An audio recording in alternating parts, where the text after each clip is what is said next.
this match. The first map, again, going to be Habitation Station. This is the exact map and the exact match and even the spawn positions, I feel like. We started the cast on today. In the top right, we have my hero, the pink Zerg player, aGaham. Yep, and he once again stole the name, that bastard, from the guy spawning at the top left-hand side of Habitation Station. It will be 14 Fnatic, Ignite.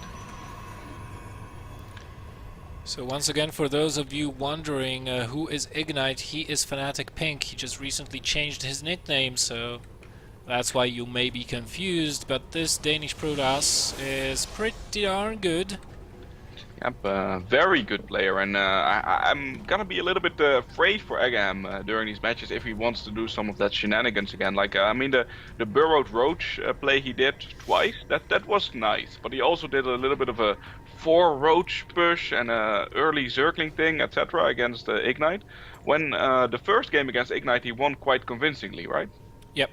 Yep. So that was a little bit of a little bit confusing to me. He goes spawning pool every game, that's fine, but he followed it up with going gas as well, which you don't see right now, and it ended up to be very awkward games, and I'm happy to see he's not going for that again. Oh yeah, he in the opening game he took the gas. Well, not in the opening game. In the game on Yonsu, he took the gas before even building his natural expansion, so that was a little bit weird. Here comes the Overlord, tries to scout for the pylons at the top of the ramp, does not feel brave enough to venture behind the mineral lines, which it should. And he's going to look what the probe is going to do. Probe is not building anything, so aGaham knows something is in the back of the base, and probably it's a gateway. It could be a forge, an in-base forge, but that's a build I have not seen in almost half a year. It was used on maps, actually it was Parting's expansion build. It was used on maps such as Belshir Vestige, where the forge is a little bit too exposed at the natural because there was no ramp there. So it was kind of prone to being picked off, but in the base, that's fine. And you keep the Zerg in the dark a little bit when you do that. As I said, not the case now. aGaham is scouting the main base with an Overlord, and he actually sees the position of the buildings. It's almost like he's afraid of a Reaper, the way that Ignite plays his buildings. He has to be a little bit careful though. I think like if the Stalker pops out the wrong side, he could get it stuck between the Gateway and the Cybernetics core, so he's a little bit careful about that. Mothership core does come out, and so far it looks like a very standard opening from both players, I would say. Nobody's opted to go for the gold base yet, and sometimes the Zerg will take it as a third. I know that Lambo did in all his games, but let's see if aGaham also decides to do that. Let's see, indeed. He took the gas again, which, you know, up until this point is quite normal. You build the pool, you go for the expansion, then you build your gas, you get your 100 gas units, and you queue up speed, which is, I hope, what aGaham is doing. Roaches attacking up a ramp on this map, not a very good idea. So yeah, there's the speed. So he's changing things up. Now, Ignite might or may not expect this, but either way, it's a more standard play to do. So, you know, Ignite must have played versus this type of opening countless times. So at least he's not going to be caught off guard by any means. But look at this. 3 more gateways. One of those is hidden in the main base. aGaham could expect this, just judging by the fact that the first pylon has been put behind the minerals. This is of course going to be a very aggressive push coming out of Ignite here. Yeah, but I mean, aGaham hasn't really invested that much yet. He's just taking his third base right now. He won't have any problems with cancelling that because it's not finished either way. And the Roach Warren is just coming out, but circling speed will finish. I don't know, it's a little bit of a slow build from aGaham, I feel like. It's not economical, and he should be able to get a lot of units out with cancelling the hatchery, right? How many larvae does he have? He has 7 larvae, so that should be enough links to deal with this for now, right? Yeah, it should be. He's getting a Roach Warren as well. That's a good call, because more than likely he'll have to cancel this this hatch. There's enough DPS here right now to force the cancel on that one. 10 lings on the way. That may or may not be enough. aGaham does not know how many gateways are behind this. He didn't scout the 4th one. There are 4 zealots here. 10 zerglings will not be enough to hold this off. And again, we're going to have a slightly close game, I feel like, because it all could be decided right now. Yeah, it should be, and I mean, the thing that Ignite wants to warp in are Zealots, and he's doing that excellent choice by him, because there's just going to be Zerglings for now, and the 3 Roaches aren't the biggest threat, so he has to trade cost efficiently with that. He tried to focus down the Overlord, didn't work. The Mothership Core is getting a little bit low on health, he has to be careful with that good surround on the Stalkers a little bit with Zerglings, but he's trying to get into the ideal position, but so far the Zealots have traded efficiently, Patrick.